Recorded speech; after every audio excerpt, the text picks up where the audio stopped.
Շնորհակալ եմ ազգային ժողովի հարգարժան փոխնախագահ,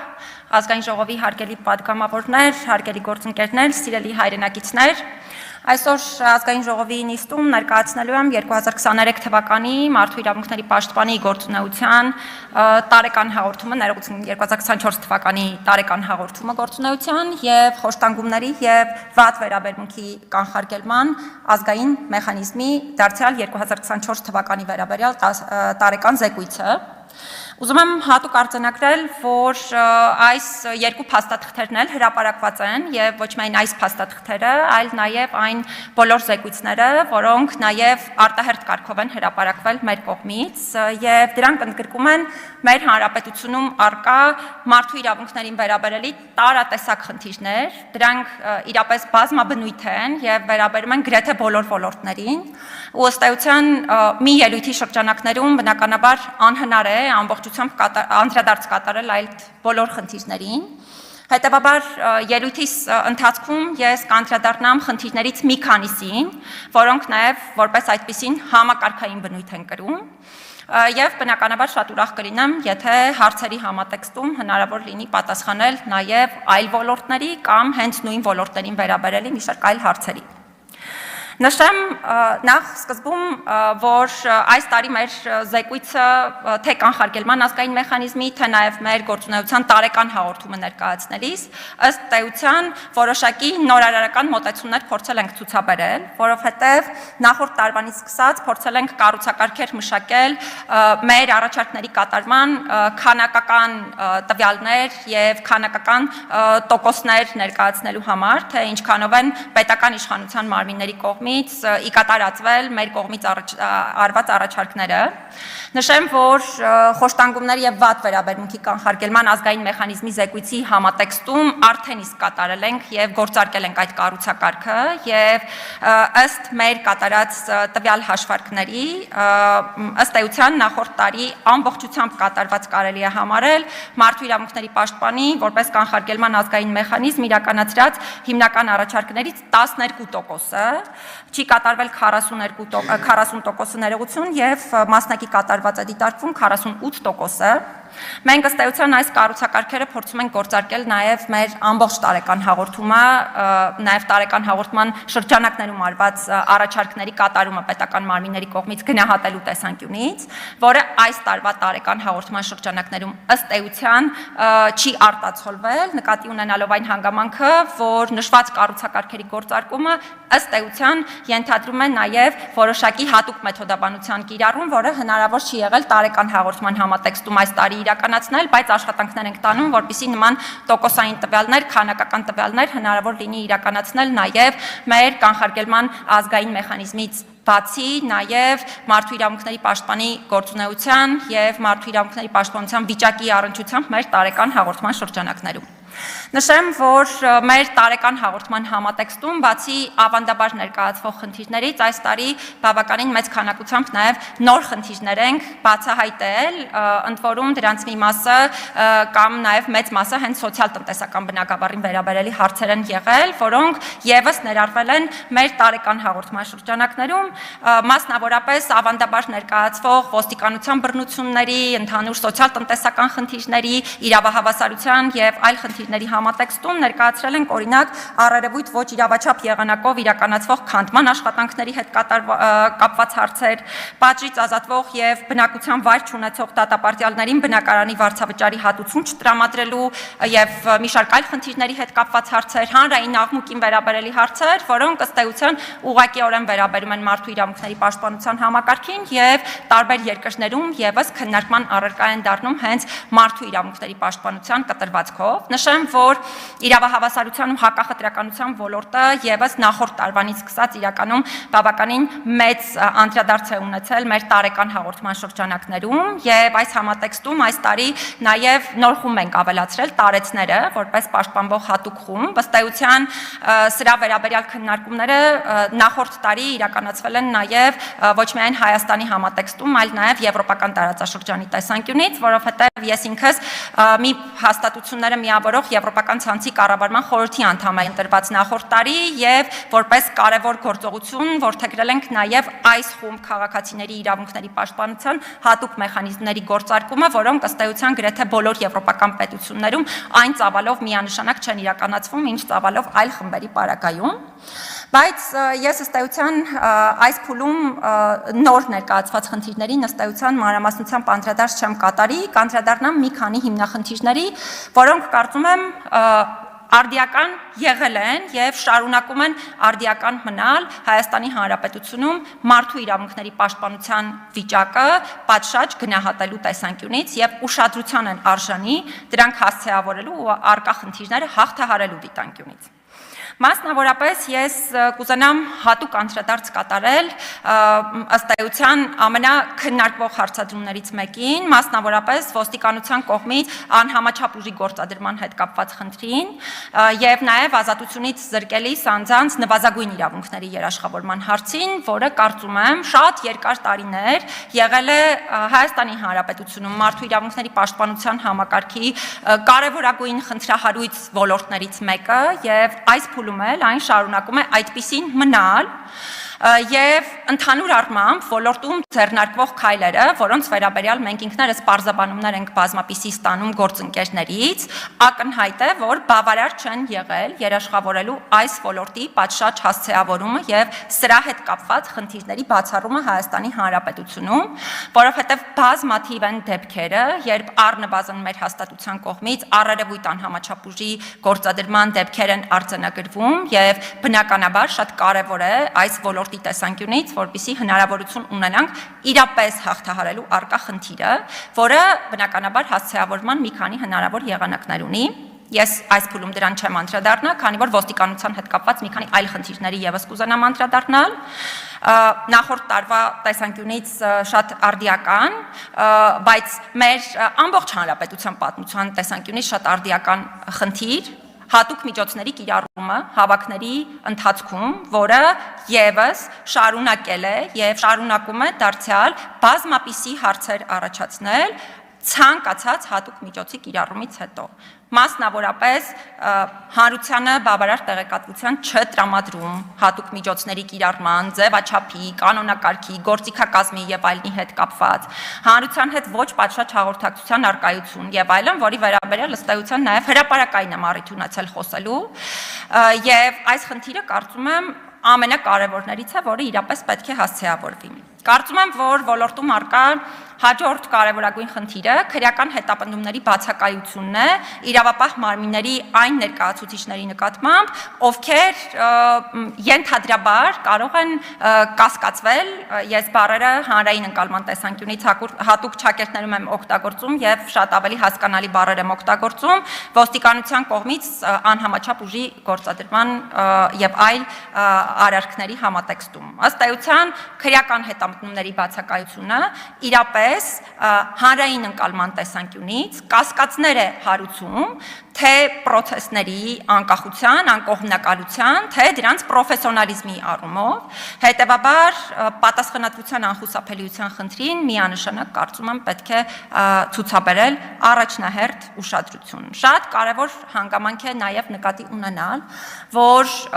ընդհանրապես իրավապահ մարմինների ներկայացուցիչները պետք է նաև բավարար գիտելիքներ եւ հմտություններ ձեռք բերեն տարբեր խմբերի, մասնավորապես խոցելի իրավիճակում գտնվող խմբերի, կանանց, հաշմանդամություն ունեցող անձանց, ազգային փոքրամասնությունների եւ մի շարք այլ խմբերի նկատմամբ մոտեցումների համատեքստում, որովհետեւ այս մոտեցումները առանձնահատուկ մոտեցումներ են, հատուկ զգայունություն են ենթադրում եւ այս դիտանկյունից մենք պարբերաբար տարատեսակ խնդիրներ ենք արձանագրում իրավասու մարմինների գործողությունների ու գործունեության համատեքստում։ Կուզենամ հատուկ անդրադարձ կատարել նախորդ տարի նաև իմ կողմից բարձրաձայնած խնդրին, կալանքի կիրառման պրակտիկային Հայաստանում, որովհետև ըստ էության այս պրակտիկան, ինչպես նախորդ տարվա տարեկան հաղորդման համատեքստում, այնպես էլ այս տարվա տարեկան հաղորդման շրջանակներում դիտարկվել է որպես համակարգային առումով խնդրահարույց եւ նախորդ տարի դեռևս մենք հատուկ վերլուծություն էինք սկսել իրականացնել դատապարտյալների եւ կալանքի տակ գտնվող անձանց թվի տվի առնչությամբ եւ ըստ էության մեր հետազոտությունները, ուսումնասիրությունները ցույց են տվել եւ դրանք նույն արդյունքները շարունակում են ունենալ նաեւ այժմ, որ Հայաստանում ազատությունից զրկված անձանց կեսից ավելին հանդիսանում են կալանքի տակ գտնվող անձինք, ինչը ըստ էության միջազգային չափանիշների տեսանկյունից անթույլատրելի է, հետեւաբար համարում եմ, որ այն խնդիրները, որոնք ըստ էության նախորդ տարի ենք արձանագրել եւ դրանց մեծ ծավալով անդրադարձ ենք կատարել, ամբողջությամբ միանշանակ լուծված չեն այս տարվա տարեկան հաղորդման համատեքստի առնչությամբ խոսելիս եւս։ Ուզում եմ հատուկ անդրադարձ կատարել փակ կամ կիսափակ հաստատություններում բժշկական օգնության եւ սպասարկման հետ կապված խնդիրներին, որոնք բազմիցս առիթ եմ ունեցել նշելու, իրապես խնդրահարույց են Հայաստանի Հանրապետությունում եւ ունեն լուրջ բարեփոխման անհրաժեշտություն։ Առաջին հերթին անդրադառնամ ազատությունից զրկման վայրերին, որտեղ կամ որոնց առնչությամբ բժշկական օգնության եւ սպասարկման հետ կապված խնդիրները բազմապիսի են եւ մենք անընդհատ ենք ստանում այս խնդիրների հետ կապված դիմում բողոքներ։ Իհարկե կուզենամ ուրախությամբ արձանագրել, որ ստացած դիմում բողոքների մեծ մասը լուծում է ստանում մեր միջամտությամբ, բայց ես չեմ կարծում, որ անհատական մոտեցումները պատշաճ համակարգ ունենալու տեսանկյունից նորմալ են իրավական ու ժողովրդավարական պետության համատեքստում, հետևաբար շատ կարևոր եմ համարում այս ոլորտում համակարգային բարեփոխումները, նաև նկատի ունենալով այն հանգամանքը, որ ինչպես նշեցի, կալանքի տակ գտնվող անձինք են մեծ թվով այդ թվում բժշկական օգնության եւ սպասարկման հետ կապված հարցեր բարձրաձայնում, եւ սա էլ նաև ցույց է տալիս այդ թվում կալանքի կիրառման պրակտիկայի խնդրահարույց լինելու հետ կապված բոլոր հնարավոր հետևանքները եւ դրա հետ փոխկապված բոլոր հնարավոր հարցերը։ Զինված ուժերում բժշկական օգնության եւ սպասարկման հետ կապված խնդիրների մասին եւս խոսեցի, իհարկե կուզենամ արձանագրել, որ մենք իրապես հիմնականում մեծ թվով դիմում բողոքներ ստանում ենք փորձաքննությունների ժամանակահատվածում փորձաքննությունների արդյունքների հետ կապված եւ ելի ուրախությամբ կուզենամ նշել, որ գրեթե բոլոր դիմում բողոքների պարագայում մեր միջամտությամբ կարծես պետական մարմնի եւ քաղաքացու կամ նրա հարազատների միջև վեճը լուծում է ստացել, այն դեպքերում, երբ լուծում չի ստացել ըստ էության հիմնականում դրանք դեպքերն են, որոնք վերաբերում են անձին արդեն զինվորական ծառայության ներգրավելուն եւ կամ հակառակը զինվորական ծառայության չներգրավվելու պատճառաբանությամբ անձի նկատմամբ քրեական հետապնդում հարուցելուն եւ այս իրավիճակները ըստ էության իհարկե դատարանի կողմից գնահատման հանգամանքներ են, բայց ամեն դեպքում կարծում եմ, որ թեև այս համակարգում իրապես բարեփոխումները ակնհայտ են եղել նաեւ մեզ համար, այդ թվում ստացված դիմում բողոքների վերլուծության արդյունքում, բայց շարունակաբար պետք է կատարելագործել այդ թվում այս ոլորտում այս համակարգին վերաբերելի բոլոր կառուցակարգերը։ Նշեմ, որ զինված ուժերում հիմնական մարդու իրավունքների պաշտպանության խնդիրներից մեկը, որը անընդհատ մեր ուշադրության կենտրոնում է եւ ես սրա մասին անընդհատ եմ խոսում, զինված ուժերում կյանքի իրավունքի պաշտպանությունն է եւ խոշտանգումների եւ վատ վերաբերմունքի արգելքի սկզբունքի պահպանումն է, անշեղ պահպանումն է, որովհետեւ ցավոք պետք է նշեմ, որ մենք շարունակում ենք դեռևս ոչ մարտական խաղաղ պայմաններում ունենալ զինված ուժերում մահվան դեպքեր, որոնք ունեն, ես վստահ եմ, խորքային պատճառներ եւ այդ խորքային պատճառները միանշանակ պետք է շատ լուրջ ոչ թե պարզապես վերլուծության ենթարկվեն, այլ նաեւ հայեցակարգային լուծումներ պետք է տրվեն այս խնդիրներից խուսափելու համար, այդ թվում պատասխանատու անձանց պատասխանատվության անխուսափելիությունը երաշխավորելու արդյունքում։ Ուզում եմ հատուկ արձանագրել նաև խոշտանգումներից եւ վատ վերաբերմունքի այլ ձևերից զերծ մնալու իրավունքի երաշխավորման հետ կապված խնդիրները, որի հետ կապված երևի ամենախնդրահարույց ասպեկտը, որը թե ես եմ արձանագրում, թե դրա մասին անընդհատ խոսում եմ, այս գործերով քննությունն է գործերի եւ միջազգային չափանիշների պահպանումը, որովհետեւ սրանք գործեր են, որոնց հետ կապված տեղեկատվություն բնականաբար մեզանից որևէ մեկը բացի քննությունից, բացի պատշաճ քննությունից չի կարող պատշաճ մակարդակով ստանալ, եւ ըստ էության սրանք գործեր են, որոնք ի տարբերություն այլ գործերի քննության ունեն բազմաթիվ առանձնահատկություններ։ Մասնավորապես դրանց քննության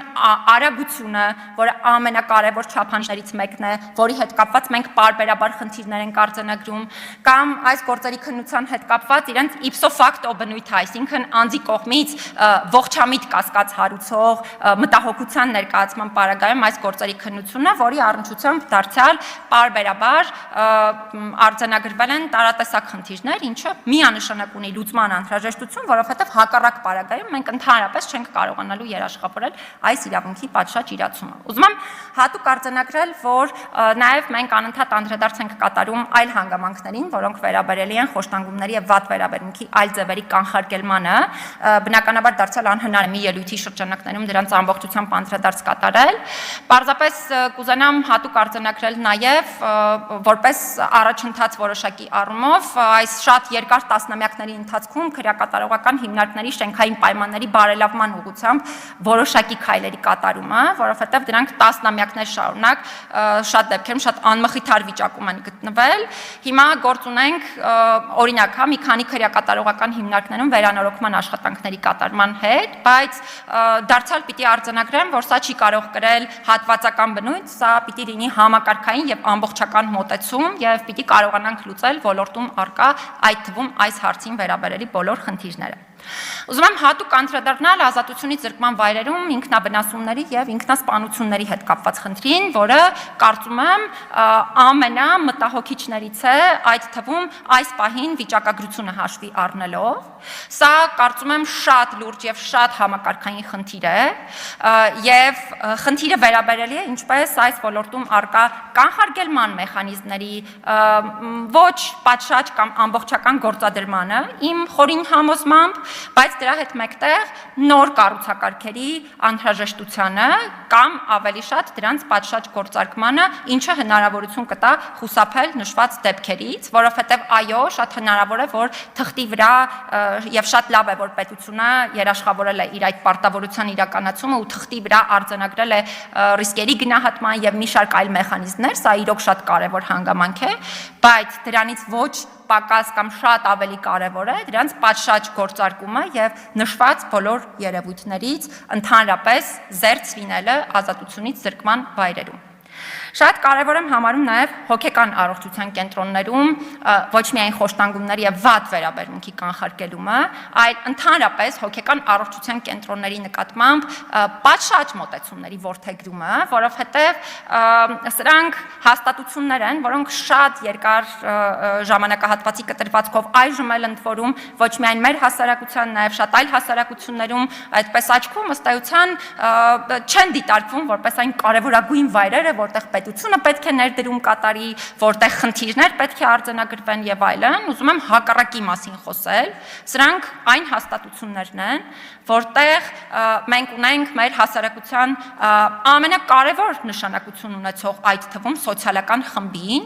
եւ նկատի ունենալով նաեւ նրանց խոցելիությունը, այդ թվում կարգավիճակի առումով, մենք պարտավոր ենք պատշաճ քայլեր ձեռնարկել հոգեկան առողջության կենտրոններում ընդհանրապես իրավունքների երաշխավորման համակարգի կատարելագործման համար։ Դարձյալ այս առումով կուզենամ հատուկ արձանագրել եւ սա շատ կարեւոր եմ համարում արձանագրել ինքս հատկապես հոգեկան առողջության կենտրոնների պայմանների հետ կապված խնդիրը նախորդ տարի թե գործադիր իշխանության, թե օրենսդիր իշխանության քննարկումների շրջանակներում ամեն անգամ ամեն քննարկմանը բարձրաձայնել եմ եւ ուրախությամբ պետք է նշեմ, որ այդ թվում իմ այցելած մի քանի հոգեկան առողջության կենտրոններում այս փուլում կատարվել են շենքային պայմանների բարելավման աշխատանքներ, ինչը ցույց է տալիս նաեւ մեր վերաբերմունքը ընդհանրապես հասարակության ցանկացած խոցելի խավի նկատմամբ, բայց այս ոլորտում պիտի նշեմ խնդիրները բազմաթիվ են, օրինակ ոչ հոժարական բուժման հետ կապված հարցերը, դրան առնչվող մի շարք այլ խնդիրները, սահմանափակ գործունակ եւ անգործունակ ճանաչված անձանց հետ կապված խնդիրները ու նրանց կարգավիճակին վերաբերելի հարցերը, որոնք կարծում եմ պետք է պետության կողմից միանշանակ առաջնահերթ հասցեավորման արժանանան եւ շուտապույտ լուծվեն։ Նաեւ ուզում եմ հատուկ արձանագրել, որ մարդու իրավունքների տեսանկյունից հատկապես միշտ ուշադրություն ենք դարձնում այդ թվում օրինակ հոգեկան առողջության կենտրոններում զսպման միջոցների կիրառման հետ կապված հարցերին եւ դարձյալ այս առումով կուզենամ նշել, որ որոշ հոգեկան առողջության կենտրոններում բարելավումներ ունենք, այսինքն համակարգի կատարելագործում, տրավմատիկ միջոցներից շատ դեպքերում հրաժարում եւ այլն, բայց միանշանակ է, որ համակարգը դարձյալ ունի շատ լուրջ կատարելագործման կարիք։ Ուզում եմ հատուկ անդրադարձ կատարել ելույթի շրջանակներում իրավահավասարության եւ հակախտրականության ոլորտին, Որովհետև կարծում եմ, որ մեր հասարակությունում այս ոլորտի հետ կապված պատկերացումները նախ շատ թյուր են, եւ այդ շատ թյուր պատկերացումների արդյունքում մենք բազմաթիվ խնդիրների ենք հանգում, սկսած տարբեր սոցիալական խմբերի տեսանկյունից խտրականության դրսևորումների, որոնք նույնիսկ մարդիկ շատ դեպքերում չեն էլ գիտակցում, որ ըստ էության խտրականության դրսևորում է, ավարտած դասական ատելության եւ խտրական խոսքի դրսևորումներով, որոնք այդ թվում հանրային գործիչներն են անընդհատ իրենց խոսքի մեջ օգտագործում, եւ կարծում եմ, որ այս ոլորտի վերաբերյալ եւս անհրաժեշտ է անընդհատ խոսել, այս ոլորտի վերաբերյալ բոլորս պետք է բավարար գիտելիքներ եւ հմտություններ ձեռք խուսափելու համար տարատեսակ խնդրահարույց իրավիճակներից, որոնք կարող են վերաբերելի լինել իրավահավասարության եւ հակախտրականության ոլորտին։ Ըստ էության ես բոլոր խմբերին առանձին եւ բոլոր հնարավոր խնդիրներով չեմ անդրադառնա, պարզապես դրանցից յուրաքանչյուրի վերաբերյալ օրինակ մի խնդիր այսպես հրապարակային կներկայացնեմ, որպեսզի շատ ավելի պարզ լինի սրա հետ կապված խնդիրների բազմազանությունը եւ հասցեավորման անհրաժեշտությունը։ Սկսեմ օրինակ ազգային փոքրամասնությունների իրավունքներից, օրինակ նախորդ տարի մենք ազգային փոքրամասնությունների լեզուներ դասավանդող մասնագետների հետ կապված անընդհատ խնդիրներ ենք արձանագրել ընթացիկ օրինակ ատեստավորման պրոցեսներում, բայց նույնիսկ անկախ ատեստավորման գործընթացներից մենք Հայաստանում ունենք մեր ազգային փոքրամասնությունների գրեթե բոլորի լեզուների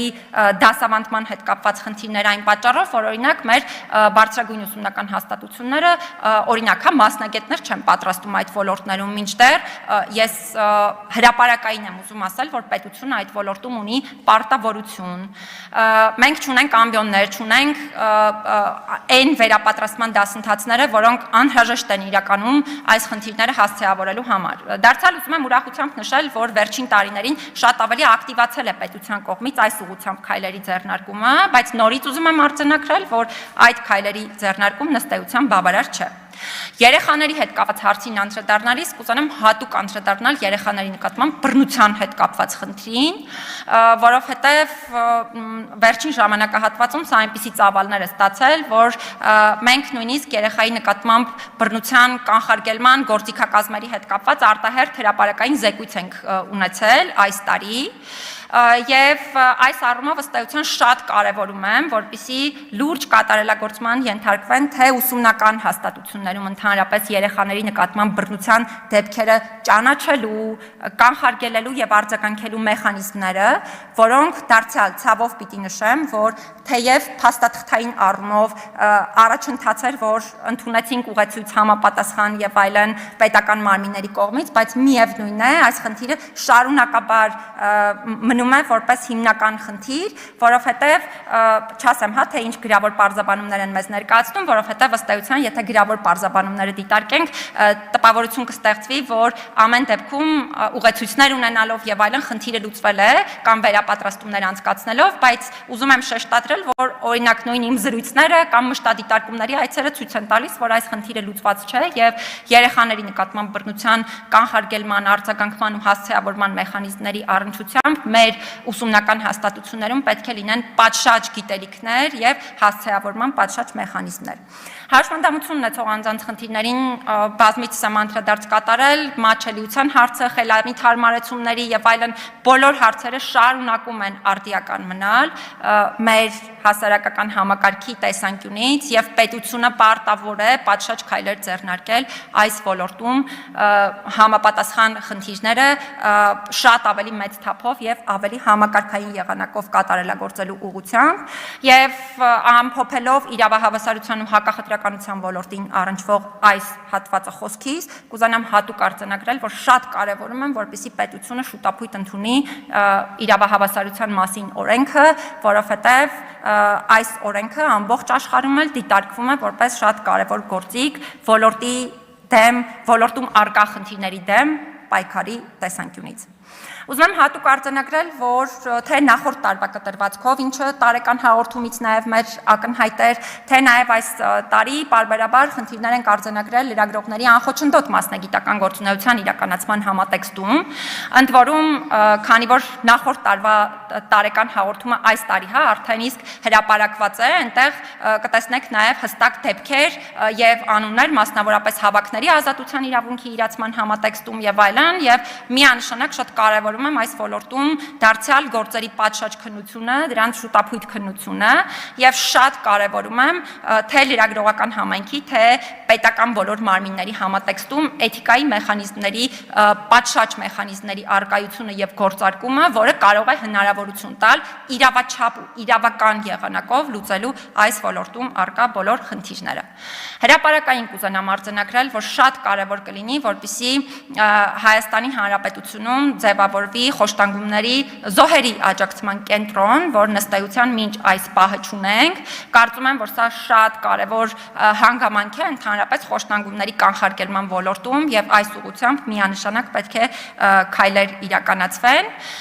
բայց երևի թե ես այստեղ կանգ առնեմ, որովհետեւ իրականում անհնար է բոլոր խնդիրների վերաբերյալ մի ելույթի շրջանակներում խոսել։ Խոսքից վերջում շնորհակալություն հայտնեմ մեր բոլոր գործընկերներին, ովքեր կառուցողական, էթիկական ստանդարտներին համապատասխան մեզ հետ հաղորդակցություն ու համագործակցություն են ունեցել, որի արդյունքում մենք կարողացել ենք նաև համատեղ ուժերով լուծելու ոլորտում առկա տարատեսակ խնդիրները եւ ուրախ կլինեմ պատասխանել ձեր հարցերին։ Շնորհակալ եմ։ Շնորհակալություն հարցերի համար հերթագրում